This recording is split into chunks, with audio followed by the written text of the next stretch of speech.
Assalamualaikum warahmatullahi wabarakatuh.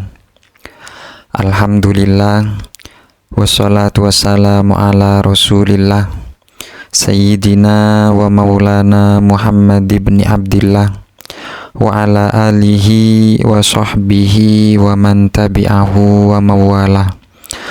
Qala Rasulullah sallallahu alaihi wasallam, may yuridillahu bi khairan yufaqihu fiddin, amma ba'd. Para kaum muslimin wal muslimat rahimakumullah, khususnya para pendengar video ini, kali ini kami akan menjelaskan tentang kajian kitab Asy-Syama'il karya Imam Tirmidzi bil ikhtisar. Pertama, kami akan menjelaskan tentang pedang Rasulullah sallallahu alaihi wasallam. Bismillahirrahmanirrahim. Hadis ini bersumber dari Anas bin Malik radhiyallahu anhuma. Beliau berkata, salut hulu pedang Rasulullah sallallahu alaihi wasallam terbuat dari perak. Dan juga dalam riwayat lain yang bersumber dari Ibnu Sirin radhiyallahu anhuma, beliau berkata, Samurah mengaku bahwa ia membuat pedangnya meniru pedang Rasulullah Shallallahu Alaihi Wasallam, sedangkan pedang Rasulullah itu berbentuk Hanafiyah. Yang dimaksud pedang Hanafiyah adalah pedang yang dibuat oleh suku Bani Hanafiyah. Pedang buatan Bani Hanafiyah terkenal bagus dan halus pembuatannya. Yang kedua, penjelasan tentang baju besi Rasulullah Shallallahu Alaihi Wasallam. Hadis ini yang bersumber dari Sa'ib bin Yazid. Sesungguhnya Rasulullah Shallallahu Alaihi Wasallam pada waktu Ghazwah Uhud, maksudnya adalah peperangan Uhud, beliau memakai dua baju besi. Sungguh beliau memakai keduanya secara rangkap. Kemudian yang ketiga, tentang topi besi Rasulullah Shallallahu Alaihi Wasallam. Bismillahirrahmanirrahim. Sewaktu Rasulullah Shallallahu Alaihi Wasallam memasuki kota Mekkah, yaitu di hari pembebasan, beliau memakai topi besi. Kemudian ditunjukkan orang kepadanya, ini Ibnu Khattal bersembunyi di dinding Ka'bah disebabkan takut. Nabi bersabda, bunuhlah dia.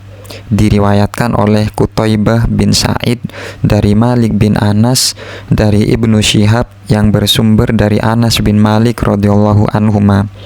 Sebenarnya terjemahan topi besi tersebut kurang tepat, sebab yang dimaksud topi besi di sini adalah rantai besi yang dijalin rapi, dibuat dengan ukuran kepala, kemudian dipasang di dalam kopiah.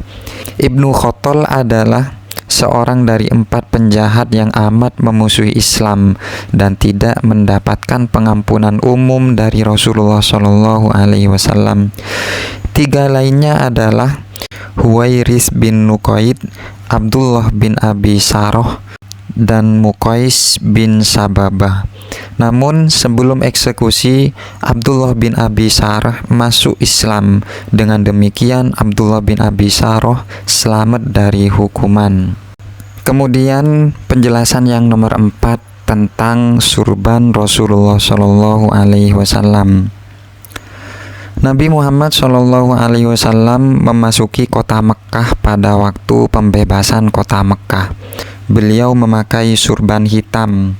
Hadis ini diriwayatkan oleh Muhammad bin Bashar dari Abdurrahman bin Mahdi dari Hamad bin Salamah. Hadis ini pun diriwayatkan pula oleh Mahmud bin Ghailan dari Waqi dari Muhammad bin Salamah dari Abi Zubair yang bersumber dari Jabir radhiyallahu an. Kemudian dalam riwayat lain yang bersumber dari ayahnya Ja'far bin Amr bin Hurais, yaitu sesungguhnya Nabi Muhammad Shallallahu Alaihi Wasallam berpidato di hadapan umat. Beliau memakai surban hitam. Kemudian penjelasan yang nomor 5, yaitu tentang sarung Rasulullah Shallallahu Alaihi Wasallam. Aisyah radhiyallahu anha memperlihatkan kepada kami pakaian yang telah kumal serta sarung yang kasar, seraya berkata, Rasulullah Shallallahu Alaihi Wasallam dicabut ruhnya sewaktu memakai kedua pakaian ini. Hadis ini diriwayatkan oleh Ahmad bin Mani dari Ismail, dari Ayub, dari Humaid bin Hilal, dari Abu Burdah yang bersumber dari ayahnya. Kemudian dalam riwayat lain, Utsman bin Affan radhiyallahu an memakai sarung yang tingginya mencapai setengah betisnya. Utsman berkata, demikianlah cara bersarung sahabatku, yakni Nabi Muhammad Shallallahu Alaihi Wasallam.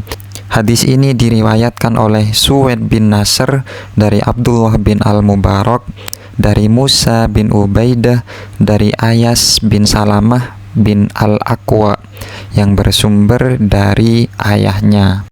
Dan di dalam riwayat lain yang bersumber dari Hudzaifah ibnul Yaman radhiyallahu anhuma, beliau berkata bahwa Rasulullah Shallallahu Alaihi Wasallam memegang otot betis kakiku dan betis kakinya, lalu bersabda, inilah tempat batas sarung. Jika kau tidak suka di sini, maka boleh juga diturunkan lagi. Jika kau tidak suka juga, maka tidak ada hak lagi bagi sarung menutup kedua mata kaki. Dan untuk penjelasan selanjutnya tentang cara berjalan Rasulullah Shallallahu Alaihi Wasallam. Bismillahirrahmanirrahim. Hadis ini bersumber dari Abu Hurairah radhiyallahu an. Beliau berkata, Abi Hurairah, tiada satupun kulihat lebih indah daripada Rasulullah Shallallahu Alaihi Wasallam, seolah-olah mentari beredar di wajahnya.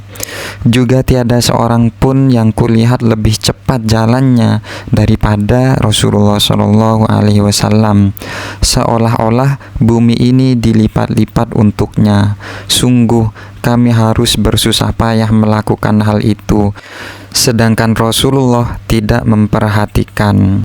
Dan juga dalam riwayat lain yang bersumber dari Ali bin Abi Thalib karramallahu wajhah, beliau berkata, Sayyidina Ali, bila Nabi Muhammad Shallallahu Alaihi Wasallam berjalan, maka ia berjalan dengan merunduk seakan-akan jalanan menurun. Dan yang terakhir tentang penjelasan kain penyeka Rasulullah Shallallahu Alaihi Wasallam. Bismillahirrahmanirrahim. Hadis ini bersumber dari Anas bin Malik radhiyallahu anhuma.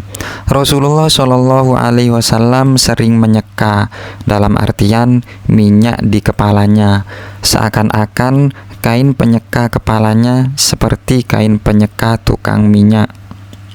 Kiranya hanya ini yang bisa kami sampaikan, kurang lebihnya kami mohon maaf yang tiada tara. Assalamualaikum warahmatullahi wabarakatuh.